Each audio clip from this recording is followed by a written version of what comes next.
Welcome you all. Continuing with the next question. Why induction generators are not used in hydro, gas, nuclear and coal power plants, but alternators are only used in these power plants? We have seen almost a similar question in power system, but in this question I am giving you the reason why induction generators are not used in these plants, but only alternators are used. So let's see the answer.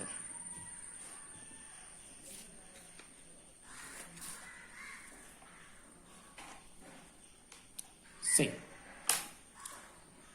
alternator, we know that the alternator generates both active as well as reactive power, but induction generator consumes reactive power and generates only active power. See, this diagram shows the typical image of a typical circuit of a alternator. In the case of an alternator, I think that you know there are two supply terminals, which in through one terminal we have the input fuel control, which means we have the controllability on the input side, or through this input side we are giving or we are adding the input fuel so as to control or so as to balance the output active power requirement. See, output active power requirement. And also we have another controllable which is known as the input field control. That means through this input field control we can control the excitation of the alternator at the input side by controlling the field excitation, that is by varying the field current, by increasing or decreasing the field current magnitude. We have the control at the output power factor. That means we can vary the power factor at the output side. By varying the power factor at the output side, we can make it as either lagging or leading. That means we have the ability to generate reactive power at the output side as per our requirement. But such a controllability over the power factor is not possible in induction generator. In induction generators only we have the input fuel control only. There is no input field control in the case of induction generator. For this is one of the main reason why we are using the alternators in this type of power plants, because we know that as most of the industrial loads are motors. For in this case of a small factories as well as the large factories, there are large amount of motors installed, and most of the other domestic circuits, that means domestic circuits in the sense our house, our flats, apartments, all these things requires reactive power to run. So for all these things need reactive power to run. From where we are getting the reactive power? For getting the reactive power, we need to get the reactive power at the generating station itself. So these generators which are capable of producing reactive power add to the other benefit, because we does not need to install a other source which keeps us giving the reactive power. If the generator itself is capable of delivering the reactive power to satisfy our needs, then why we should invest in other equipment which provides the extra reactive power as we need? Why adding this unnecessary cost and unnecessary complication? If we are using the induction generator, we need an extra compensating equipments or extra reactive power producing equipments nearby, so as to give us the required amount of reactive power we needed. But alternator has an advantage that alternator itself produces a reactive power as well as the output active power by varying its field excitation.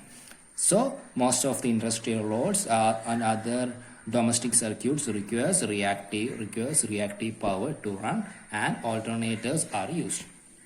And other reason is that for induction generator, higher RPM is needed than the grid frequency RPM. See, I think you know that if the NR means speed of the rotor. If the speed of the rotor is greater than NS means the synchronous frequency. Suppose we are connecting to a grid of frequency 50 Hertz, then we have the equation that is Ns is equal to 120 F by P, which is quite common. ns is equal to 120 into f by p, and from the number of poles and number of frequency we get a value of ns. If the case of my induction machine, if the rotor speed is greater than ns, then the slip will be negative. I think you know this thing. Slip will be negative and it behaves as an induction generator. For the induction machine to behave as an inductor motor, the slip should be positive. That means NR should be less than NS. Then it behaves as an induction motor. So if a machine is to behave as an induction generator, what we need the rotor speed to be greater than the synchronous speed.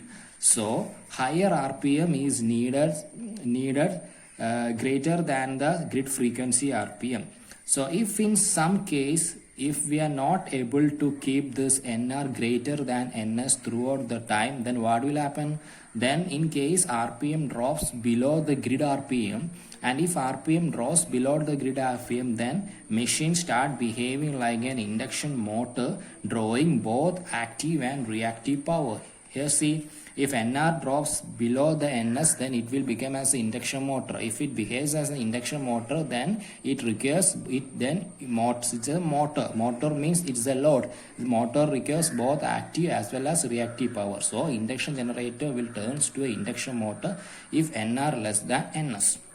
So what we need is, we need for induction machine to act as the induction generator, NR should be greater than NS, and we need to keep NR range needed should be between NS to 2NS. So we need to keep NR range in between NS to NS so as to make the induction machine work as an induction generator. But it's a complicated, because most of the case, if we are unable to keep NR greater than NS, when it drops, it acts as a motor and it draws both active and reactive power. Thereby it is an extra burden for us.